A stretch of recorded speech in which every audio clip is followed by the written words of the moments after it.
Om Swastiastu. Lalu kami di sini akan mempresentasikan tentang materi salah satu materi teori bilangan, yaitu pengkongruenan. Sebelum itu, perkenalkan kami dari kelompok 8 kelas 2A Pendidikan Matematika dengan saya sendiri Iwan Wisnu Kirana Utama dengan NIM 20130111030 bersama rekan saya Iputu Dimas Bajantoni Arta dengan NIM 20130111083. Dalam pengkongruenan ini kami membagi tentang menjadi peta konsep. Yang pertama ada definisi P-1, di mana mencakup teorema P-1 dan teorema P-2. Khusus untuk teorema P-1 di sini mencakup 6 pernyataan. Definisi P-2 mencakup 3 teorema, teorema P-3, P-4, dan P-5. Khusus untuk teorema P-5 akan mencakup 3 pernyataan. Definisi P-3 mencakup 1 teorema, yaitu teorema P-6. Definisi 4.4 mencakup 4 teorema, yaitu teorema P-7, P-8, P-9, dan P-10. Setelah itu ada definisi P-5 dan definisi P-6. Terakhir, definisi P-7 mencakup teorema P-11. Definisi 4.1. Jika A kurang B habis dibagi M, maka A kongruen B modulo M dapat ditulis sebagai berikut. Jika A min B tidak habis dibagi M, maka A tidak kongruen B modulo M dapat ditulis sebagai berikut. A min B habis dibagi M jika dan hanya jika A min B juga habis dibagi dengan min M, sehingga dalam modulo ini kita memakai modulo dengan bilangan positif M lebih dari 0. Artinya bahwa M lebih dari 0 dan A min B habis dibagi M jika dan hanya jika A kongruen B modulo M. A kurang B habis dibagi M itu akan diturunkan menjadi A kurang B sama dengan M kali K, sehingga A sama dengan M kali K plus B. Kesimpulannya adalah A kongruen B modulo M jika dan hanya jika A sama dengan M dikali K ditambah B.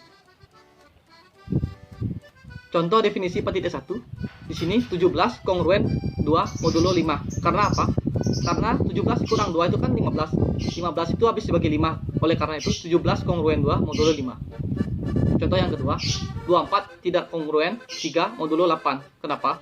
24 dikurang 3 adalah 21. 21 tidak habis dibagi oleh 8. Oleh karena itu 24 tidak kongruen 3 modulo 8. Teorema P-1. Seperti yang saya katakan tadi, teorema P-1 mencakup 6 pernyataan. Di sini pernyataan yang pertama, misalkan A, B, M adalah bilangan bulat. A jika A kongruen B modulo M, B kongruen B, B kongruen A modulo M, dan A min B kongruen 0 modulo M adalah pernyataan yang ekuivalen. Artinya apa? Misalkan pernyataan yang pertama benar. Oleh karena itu, setelah itu pernyataan yang kedua dan ketiga pasti benar. Sebaliknya, apabila pernyataan pertama salah, maka pernyataan lainnya adalah salah. Buktinya adalah pernyataan yang pertama, A kongruen B modulo M, maka terdapat di bilangan bulat K, sehingga A kurang B sama dengan KM diturunkan menjadi A sama dengan B plus KM. Pernyataan yang kedua, B kongruen A modulo M, maka terdapat bilangan bulat T, sehingga B kurang A sama dengan TM diturunkan menjadi B sama dengan A plus TM. Di sini kedua pernyataan tersebut kita eliminasi, sehingga mendapat A kurang B sama dengan B min A plus KTM. Di sini A kurang B sama dengan B min A plus KT plus M. Di sini BA ini kita ganti dengan T, di mana kita dapat diganti dengan TM, di mana kita dapat B sama dengan A plus TM, artinya B kurang A sama dengan TM. Setelah itu ini TM dan K min TM kita eliminasi jadi KM, di mana A min B sama dengan MK. Setelah itu apakah sama artinya dengan A min B sama dengan MK plus 0. Sesuai dengan definisi P-1, maka ini bisa kita rubah dengan A min B kongruen 0 modulo M.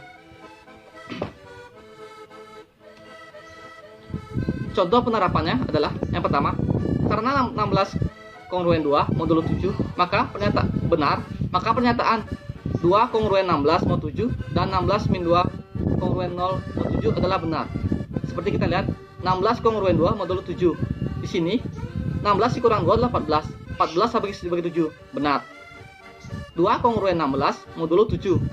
Kita lihat 2 dikurang 16 adalah min 14. Min 14 habis dibagi 7, benar. 16 dikurang 2 kongruen 0 modulo 7. 16 dikurang 2 dikurang 0 adalah 14. 14 dibagi 7 adalah benar. Pernyataan yang kedua, misalkan A, B, C, M adalah bilangan bulat. Jika A kongruen B modulo M dan B kongruen C modulo M, maka A kongruen C modulo M. Buktinya adalah A kongruen B modulo M, maka terdapat bilangan bulat K sehingga A min B sama dengan KM. B kongruen C modulo M, maka terdapat bilangan bulat T sehingga B min C sama dengan TM. Kedua pernyataan tersebut kita aljabarkan dengan tambah, di mana hasilnya adalah A min C sama dengan K plus T M. Di sini A min C sama dengan K plus TM, kita pindahkan C-nya sehingga menjadi A sama dengan M kali K plus T ditambah C. Oleh karena definisi P titik 1, kita lihat ini A sama dengan M plus K plus T, di mana C. Oleh karena itu A kongruen C modulo M. Penerapannya adalah seperti berikut. Contoh, pertama 32 kongruen 17 modulo 3 dan 17 kongruen 5 modulo 3. Oleh karena itu 32 kongruen 5 modulo 3. Pernyataan yang ketiga, misalkan A, B, C, D, M, X, Y adalah bilangan bulat. Jika A kongruen B modulo M dan C kongruen D modulo M, maka AX plus CY kongruen BX plus DY modulo M. Buktinya adalah A kongruen B modulo M, maka terdapat bilangan bulat K sehingga A min B sama dengan KM. Lalu kedua ruas tersebut kita kali dengan X sehingga AX kurang BX sama dengan KXM. Yang kedua, C kongruen D modulo M, maka terdapat bilangan bulat T sehingga C kurang D sama dengan TM. Lalu kedua ruas itu sebut kita kali dengan Y sehingga CY kurang DY sama dengan TYM. Kedua pernyataan tersebut kita eliminasi sehingga mendapat AX min BX dikurang CY kurang DY sama dengan KX min TY kali M. Setelah kita aljabarkan, kita mendapat seperti berikut. AX plus CY min kurang BX plus DY sama dengan M KX min TY. Setelah itu BX plus DY kita pindahkan ke ruas kanan sehingga AX plus CY sama dengan M KX plus DY ditambah BX plus DY. Sehingga dengan definisi P titik 1, maka diketahui AX plus CY kongruen BX plus DY modulo M. Penerapannya seperti berikut. Karena diketahui 24 kongruen 6 modulo 9 dan 30 kongruen 3 modulo 9, maka berlaku 24X plus 30Y kongruen 16X plus 3Y modulo 9. Pernyataan yang keempat, misalkan A, B, C, D, M adalah bilangan bulat. Jika A kongruen B modulo M dan C kongruen D modulo M, maka AC kongruen BD modulo M. Pada dasarnya, A kongruen B modulo M artinya ada bilangan bulat K sehingga A min B sama dengan KM. Kedua ruas tersebut kita kali dengan C sehingga AC kurang BC sama dengan KCM. Pernyataan yang kedua, C kongruen D modulo M, maka terdapat bilangan bulat T sehingga C kurang D sama dengan TM. Lalu kedua ruas tersebut kita kali dengan B sehingga BC kurang BD sama dengan TBM. Setelah itu kita eliminasi seperti tadi sehingga mendapat AC kurang BD sama dengan KC min TB sama dengan M. Dari sini kita pindah ruaskan BD sehingga AC sama dengan M, KC min TB sama dengan BD. Oleh karena itu, sesuai dengan definisi P titik 1, AC kongruen BD modulo M. Penerapannya adalah seperti berikut. Diketahui 18 kongruen 3 modulo 5 dan 27 kongruen 2 modulo 5. Di sini 286 adalah 18 kali 27, sedangkan 6 adalah 3 kali 2. Sehingga maka berlaku 286 kongruen 6 modulo 5. Pernyataan yang kelima adalah misalkan A, B, C, M bilangan bulat Z. Jika A kongruen B modulo M dan M habis dibagi C, di mana C lebih dari 0, maka A kongruen B modulo C. Buktinya adalah A kongruen B modulo M, maka terdapat bilangan K sehingga A kurang B sama dengan KM. Yang kedua, M dihabis oleh C, di mana C lebih dari 0, maka terdapat T bilangan bulat T sehingga M sama dengan C plus C. Pernyataan yang pertama, kita substitusikan M sama dengan C plus T sehingga A min B sama dengan K kali CT, sehingga kita rubah C nya A sama dengan C dikali KT plus B. Oleh karena itu, sesuai dengan definisi 4.1, A kongruen B modulo C.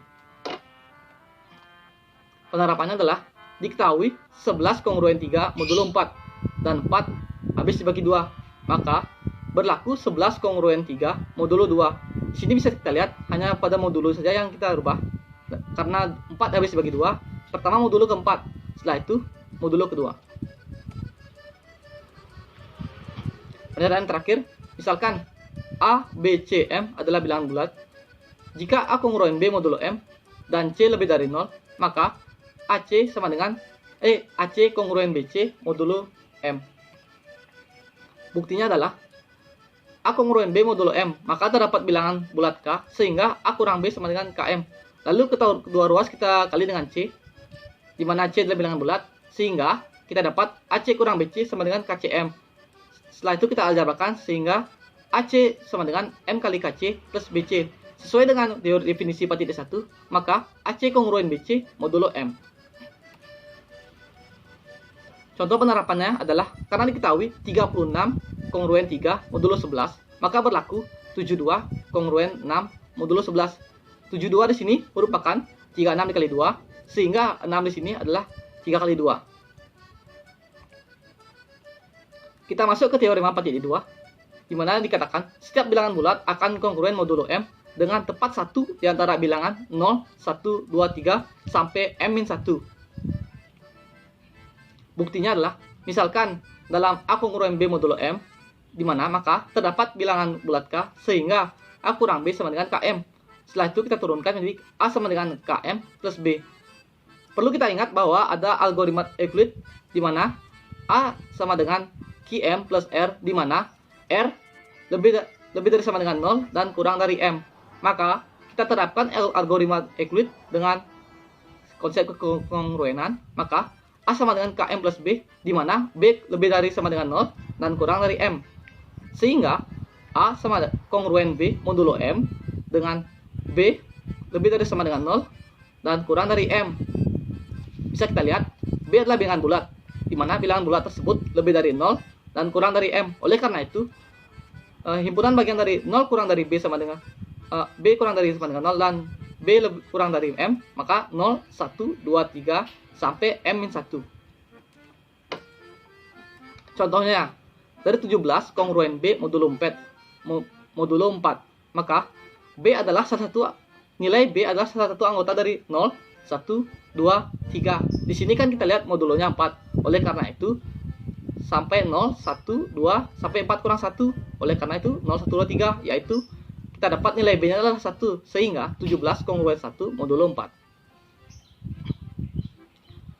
Masuk yang ketiga, definisi 4.2. Himpunan residu terkecil dari modulo M adalah 0, 1, 2, 3 sampai M-1. Dalam A kongruen B modulo M, jika B lebih dari sama dengan 0 dan kurang dari M, maka B adalah residu terkecil dari A modulo M. Contoh 0, 1, 2, 3, 4, 5 adalah himpunan residu terkecil dari modulo 6.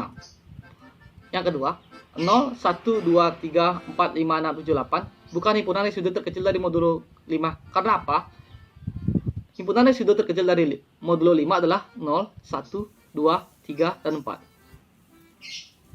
Dalam 23 kongruen 2 modulo 7, 2 adalah residu terkecil dari 23 modulo 7. Karena apa? 2 merupakan himpunan dari residu terkecil dari 7.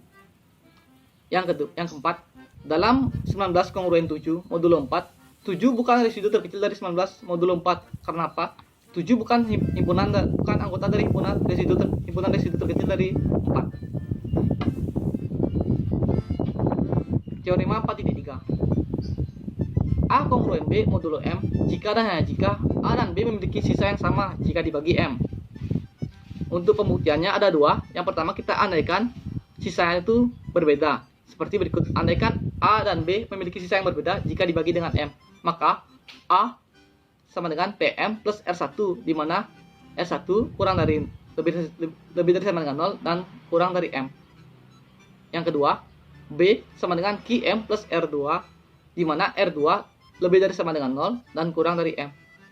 kedua pernyataan tersebut kita eliminasi sehingga mendapat A kurang B sama dengan M dikali P min Q dan R1 kurang R2, di mana kita turunkan sama dengan A sama dengan M kali P min Q ditambah R1 min R2 plus B. Di sini kan kita bakal ubah menjadi modulo A kongruen B modulo M, maka kemungkinan R1 dan R2-nya adalah R1 kurang R2 adalah 0, atau R1 kurang R2 sama dengan M. Ini tidak mungkin terjadi keduanya karena R1 lebih dari M, dan R2 lebih dari M, dan M lebih dari 0, sehingga tidak terbukti.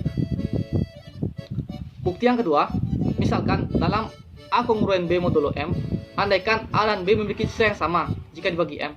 Oleh karena itu, A sama dengan PM plus R dan B sama dengan QM plus R, di mana kedua R tersebut adalah lebih dari 0, lebih dari sama dengan 0, dan kurang dari M. Sehingga seperti tadi, kita eliminasi kedua pernyataan tersebut sehingga didapat A min B sama dengan M kali B min Q. Di sini kita aljabarkan di mana B kita pindah ruaskan ke kanan sehingga diketahui A sama dengan M kali P min Q plus B, di mana sesuai definisi patit 1 didapat A kongruen B modulo M. Contohnya, diketahui pembagian 47 oleh 5 bersisa 2, sedangkan 27 oleh 5 pembagian 22 oleh 5 bersisa 2 juga, maka berlaku 47 kongruen 22 modulo 5. Teorema 4.4. Misalkan F fungsi polinomial dengan koefisien bilangan bulat. Jika A kongruen B modulo M, maka FA kongruen FB modulo M. Buktinya, misalkan Fx itu adalah seperti berikut, di mana CI adalah bilangan bulat, sehingga kita ketahui FA dan FB. Setelah itu, yang kedua, pernyataan kedua, A kongruen B modulo M, maka berlaku seperti kelipatan, A dipangkatkan 2, B juga dipangkatkan 2, sehingga kita ketahui A pangkat J kongruen B pangkat J modulo M untuk J 1 sampai M. Setelah itu, ketika kita ketahui A pangkat J kongruen B pangkat J modulo M, kedua ruasnya kita kali oleh CI. Setelah kita ketahui seperti tadi, maka CI kali AJ kongruen CI BJ modulo M, sehingga kita ketahui nilai seperti ini, maka kita rubah menjadi FA kongruen FB modulo M. Contohnya, diketahui 19 kongruen 3 modulo 8 dan Fx adalah X kuadrat per 1. Kita cari nilai F19, di mana F19 itu ada 362 dan F3 adalah 10, maka berlaku 362 kongruen 10 modulo 8. Teorema 4.5. Di sini teorema 4.5 mencakup 3 pernyataan, di mana yang pertama adalah misalkan A, M, X dan Y adalah bilangan bulat, sehingga AX kongruen AY modulo M jika dan hanya jika X kongruen Y modulo M yang dibagi oleh FB dari A dan M. Bukti AX kongruen AY modulo M, maka terdapat bilangan bulat K sehingga A kali X min Y sama dengan KM. Lalu kedua ruas dibagi oleh FB dari A, M, sehingga kita ketahui A pangkat X min Y, A kali X min Y dibagi A FB dari A dan M sama dengan MK dibagi oleh A FB dari A dan M, sehingga kita ketahui berikut karena seperti ini, dan FB M dibagi FB dari M dan A FB dibagi oleh FB dari A, M adalah 1, maka kita ketahui X kongruen Y modulo M yang dibagi oleh FB AM. X kongruen Y modulo M yang dibagi oleh FB AM, maka terdapat bilangan K sehingga seperti berikut. Seperti semua tadi, dua ruasnya kita kali dengan A sehingga sebagai berikut, dan kita rubah AY yaitu di ruas kanan sehingga sesuai definisi patit 1 AX kongruen AY modulo M. Contohnya, diketahui FB dari 21 dan 12 adalah 3 dan X kongruen Y modulo 4, sehingga kita lihat di sini X kongruen Y modulo 4, di sini 4 kita rubah menjadi 12 per 3. Kenapa? Karena kita gunakan FB dari 21 dan 12 yaitu 3, sehingga X kongruen Y modulo 12 dibagi FB dari 21 dan 12. karena X kongruen Y modulo 12 yang dibagi oleh FEB 21/12, maka berlaku 21X kongruen 21Y modulo 12. Pernyataan yang kedua, misalkan A, M, X, Y bilangan bulat. Jika AX kongruen AY modulo M dan FEB dari A dan M sama dengan 1, maka X kongruen Y modulo M. Bukti, AX kongruen AY modulo M, maka terdapat bilangan bulat K, sehingga A dikali X min Y sama dengan KM.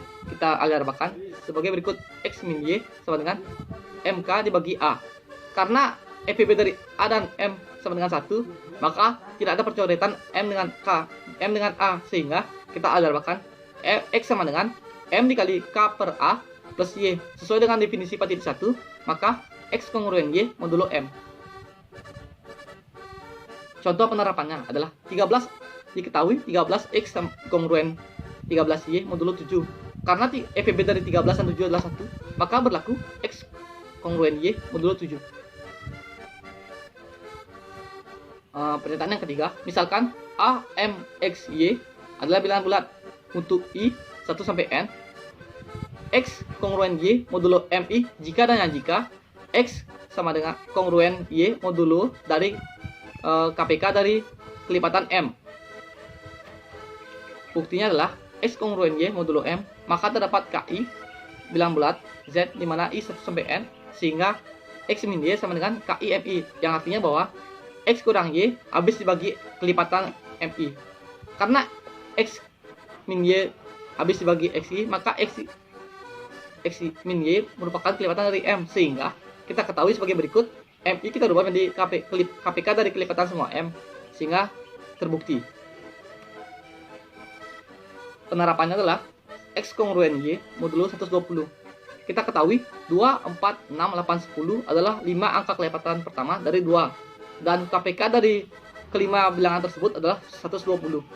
Maka berlaku X kongruen Y modulo 2I untuk I 1 sampai 5. Definisi 4.3. Sistem residu lengkap modulo M adalah himpunan bilangan bulat R1, R2 sampai Rn. Setiap bilangan bulat kongruen modulo M dengan 1 dan hanya 1 di antara R1 sampai Rn. Sistem residu lengkap modulo M memiliki M anggota. Himpunan residu terkecil dari modulo M juga merupakan sistem residu lengkap modulo M. Contohnya, yang pertama, min 24, 9, 15, 30 adalah sistem residu lengkap modulo 4. Kenapa? Min 24 modulonya 4, oleh karena itu kita hasilkan 0. 9 kongruen 1 modulo 4. 15 kongruen 3 modulo 4. 30 kongruen 2 modulo 4. Kita ketahui himpunan residu terkecil dari 4 adalah 0, 1, 2, 3, 4. 0, 1, 2, 3. 0, 1, 2, 3. Oleh karena itu, ini merupakan sistem residu lengkap modulo dari 4. Himpunan 7, 9, 18, 26, 34, 52 bukan merupakan sistem residu lengkap dari modulo 6. Kenapa? 7 kongruen 1 modulo 6. 9 kongruen 3 modulo 6. 18 kongruen 2 modulo 6. 26 kongruen 2 modulo 6, 34 kongruen 4 modulo 6, 52 kongruen 4 modulo 6. Kita ketahui dua bilangan tersebut 34 dan 52. Jika kita kaitkan dengan modulo 6, maka hasilnya adalah 4. Di sini kan sama, artinya dia bukan sistem residu lengkap. Contoh yang ketiga, 0, 1, 2, 3, 4 sistem residu lengkap modulo 5. Kenapa? Karena himpunan ini merupakan himpunan residu terkecil dari modulo 5. 1, 5, 7, 10 bukan sistem residu lengkap modulo 3. Di sini kan kita lihat anggotanya adalah 4, sedangkan sistem residu lengkap modulo 3 anggotanya adalah 3, sehingga bukan termasuk sistem residu lengkap dari modulo 3. Teorema 4.6. Jika A kongruen B modulo M, maka FEB dari A dan M sama dengan FEB dari B sama dengan B dan M. Buktinya, A kongruen B modulo M, maka terdapat bilangan bulat K, sehingga A kurang B sama dengan KM. Artinya, A habis dibagi FEB dari AM, dan M habis dibagi FEB dari AM, yang mengakibatkan B habis oleh FEB dari A dan M. Karena ini dan ini, maka FEB dari BM akan habis dibagi FIB dari AM. Sama seperti tadi, B habis dibagi oleh FIB dari B dan M habis dibagi oleh FIB dari BM, yang mengakibatkan A habis dibagi oleh FIB dari B dan M. Sehingga seperti tadi, karena seperti ini dan ini, maka kita ketahui FIB dari A dan M habis dibagi oleh B dan M. Jika jika FIB dari BM, B dan M habis dibagi oleh FIB dari A dan M, dan begitu juga sebaliknya, maka berlaku FIB dari A dan M sama dengan FIB dari B dan M. Contohnya 15 kongruen 3 modulo 4. Maka di sini kita lihat FIB dari 15 dan 4 sama dengan FIB dari 3 dan 4. Oke, sekian presentasi dari saya, akan dilanjutkan oleh rekan saya. Terima kasih.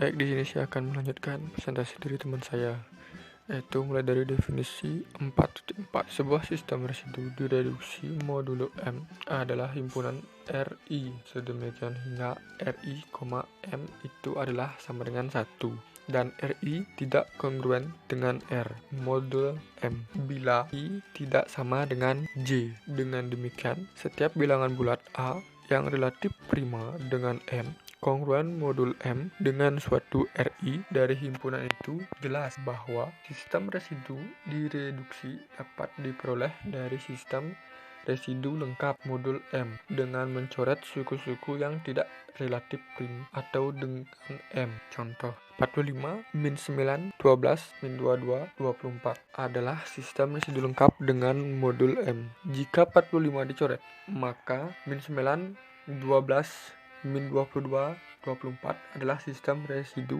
direduksi modul M, sebab min 9 tidak kongruen dengan 12, min 9 tidak kongruen dengan min 22, min 9 tidak kongruen dengan 24, 12 tidak kongruen dengan 22, 12 juga tidak kongruen dengan 24, dan 22 tidak kongruen dengan 24.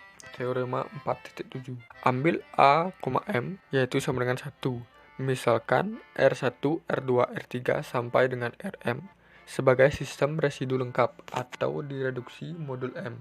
Maka AR1, AR2, AR3 sampai dengan ARM adalah sistem residu lengkap atau direduksi modul M. Bukti, bila R1, M adalah 1, maka AR1, M itu merupakan 1 sebab A, M sama dengan 1 dan ada sama banyak suku-suku AR1, AR2, A3, AR3 sampai dengan ARM dengan R1, R2, R3 sampai dengan RM. Jadi R1, R2, R3 sampai dengan RM juga sistem residu lengkap modul M. Untuk membuktikan AR1, AR2, AR3 sampai dengan ARM sebagai sistem residu direduksi modul M, harus dibuktikan AR1 tidak kongruen dengan AR1 modul M. Untuk I tidak kongruen dengan J. Teorema 4.8. Ambil P bilangan prima bila P tidak habis dibagi A, P sama dengan 0 modul P. Pembuktian, misalkan 1, 2, 3 sampai dengan P min 1. Sistem residu direduksi modul P. Bentuk A, 2A, 3A sampai dengan P-1 kali A, maka menurut teorema 4.7, A, 2A, 3A sampai dengan P-1 kali A adalah sistem residu direduksi modul P, sebab A, P itu sama dengan 1. Selanjutnya, pasangkan setiap elemen 1, 2, 3 sampai dengan P-1 dengan hanya satu elemen dari A, 2A, 3A sampai dengan P-1 kali A, sedemikian I sama dengan J modul P. Untuk I sama dengan 1, 2, 3 sampai dengan P-1 dan 1, 2, 3 sampai dengan P-1, kita gandakan elemen-elemen 1, 2, 3 sampai dengan P-1 sedemikian pula A, 2A, 3A sampai dengan P-1 dikali A, sehingga menurut teorema 4.1 didapat 1, 2, 3 sampai dengan P-1 sama dengan A 3 sama dengan A, 2A, 3A sampai dengan P min 1 dikali A modul P, sehingga didapat A pangkat min 1 sehingga didapat A pangkat P min 1 dikali 1,2,3 sampai dengan P min 1 sama dengan 1,2,3 sampai dengan P min 1 modul P. Selanjutnya A pangkat P min 1 dikali P min 1 faktorial sama dengan P min 1 faktorial modul P. Karena P min 1 faktorial, P sama dengan 1, maka A pangkat P min 1 kongruen dengan 1 modul P. Teorema 4.9. Untuk setiap bilangan bulat A, A pangkat P kongruen dengan A modul P. Ambil sembarang bilangan sedemikian hingga A, P sama dengan 1 atau A, P sama dengan P. Jika A, P sama dengan 1, maka menurut teorema Fermat, AP min 1 sama dengan 1 modul P. Kedua ruas dikalikan A, maka didapat A kali AP min 1 sama dengan A modul P. Atau A pangkat P sama dengan A modul P. Jika A, P sama dengan P, maka A habis dibagi P, sehingga A kongruen dengan 0 modul P. Jadi A pangkat P kongruen dengan A modul P. Teorema Fermat mempunyai banyak kegunaan dalam pengembangan teori bilangan. Teorema 4.10. Jika P dan Q bilangan-bilangan prima yang berbeda sedemikian hingga A pangkat P kongruen dengan A modul Q dan A pangkat Q kongruen dengan A modul P, maka A pangkat PQ kongruen dengan A modul PQ. Bukti. Menurut teorema 4.9, A pangkat Q dipangkatkan P kongruen dengan A pangkat Q modul P, sebab P bilangan prima. Selanjutnya, karena diketahui A pangkat Q kongruen dengan A modul P, maka kongruenan A pangkat Q yang dipangkatkan P kongruen dengan A modul P menjadi A pangkat Q P kongruen dengan A modul P. Ini berarti A pangkat PQ dikurangi A habis dibagi dengan P. Menurut teorema 4.9, A pangkat Q dipangkatkan P kongruen dengan A pangkat Q modul Q. Sebab Q bilangan prima. Selanjutnya, karena diketahui A pangkat Q kongruen dengan A modul Q, maka kekongruenan A pangkat P dipangkatkan Q kongruen dengan A pangkat P modul Q menjadi A pangkat PQ kongruen A modul Q. Ini berarti A pangkat PQ dikurangi A habis dibagi oleh P. Sekarang A pangkat PQ dikurang A habis dibagi oleh P, dan A pangkat PQ dikurangi A habis dibagi oleh Q, maka hasilnya adalah A pangkat PQ dikurangi A habis dibagi P dan Q, PQ. Maka A pangkat PQ dikurang A habis dibagi PQ, atau A pangkat PQ sama dengan A modul PQ. Dan hasilnya adalah terbukti. Selanjutnya, definisi 4.5. Persamaan bentuk fx sama dengan 0 modul M disebut pengkongruenan modul M. Definisi 4.6. Ambil R1, R2 sampai dengan Rn dinyatakan sebagai sistem residu lengkap modul M. Banyaknya penyelesaian dari fx kongruen dengan 0 modul M adalah banyaknya R1 yang memenuhi, sehingga F R1 kongruen dengan 0 modul M. Definisi 4.7. Ambil fx A0 x pangkat n ditambah A1 x pangkat n plus 1 ditambah sampai dengan an. Bila A0 kongruen dengan 0 modul M, maka derajat dari fx sama dengan 0 modul M adalah n. Bila A0 kongruen dengan 0 modul M, Ambil bilangan bulat positif terkecil C sedemikian hingga A kongruen dengan 0 modul M. Maka derajat dari fx modul fx kongruen dengan 0 modul M adalah n min J. Bila tak ada bilangan bulat positif C yang demikian, artinya semua koefisien dari fx adalah kelipatan dari M. Maka tak ada derajat yang ditunjukkan perkongruenan tersebut. Hal ini menyatakan bahwa derajat dari fx kongruen 0 modul M tak sama seperti polinom fx atau persamaan fx dengan 0. Derajat pada kongruenan tergantung pada modul yang sedang, pada persamaan tidak. Selanjutnya adalah teorema 4.11. Bila M habis dibagi dengan D, maka D lebih dari 0.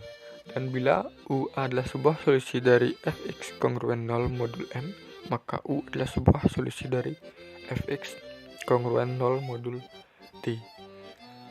Pembuktian. Menurut teorema 5.1, yaitu bila A sama dengan B modul M dan M habis dibagi dengan D, di mana D lebih besar dari 0, maka A kongruen B modul D. Jadi fx kongruen 0 modul M dengan M habis dibagi dengan D, di mana D lebih besar dari 0, maka fx kongruen 0 modul D. Sehingga bila U solusi dari f0 kongruen 0 modul M, maka U juga solusi dari fx kongruen 0 modul D. Jadi hasilnya adalah terbukti. Sekian adalah hasil dari video kelompok kami. Mohon maaf bila ada kesalahan kata atau kalimat yang kami ucapkan. Om Santi Santi Santi Om.